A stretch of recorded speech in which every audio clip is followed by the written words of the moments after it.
I never thought I was an alcoholic until one specific moment in my life. So when I was first born, I was placed into adoption. I was put in a foster home for the first month of my life until I was picked up by my adopted family. And I never saw my adopted family drinking, so I never grew up with the abuse, the yelling, the anything really that a lot of people report from having parents of alcoholics. I never thought that my drinking was really a problem. I thought it was just a normal thing. Everybody was drinking. It's just what we do as a society.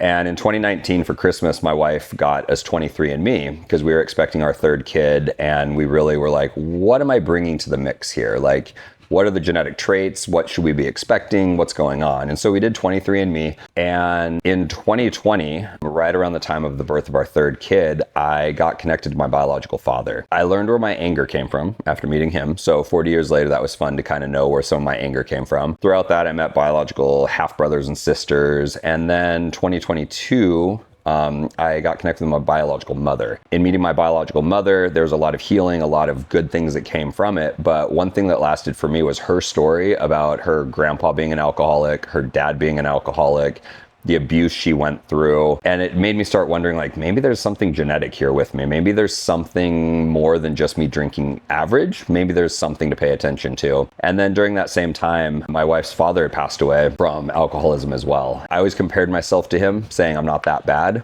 I think it was easy for me to compare myself to other people much worse off to justify my own drinking. It kind of just started playing out in my head a little bit more of what was my future going to look like. Like if I continued into my 60s, drinking what I was drinking, knowing that alcoholism might be a part of me. Those things still didn't get me sober, but I think those things really played out in my brain and constantly rested on me with, do I need this drink? Why do I feel this desire for another drink?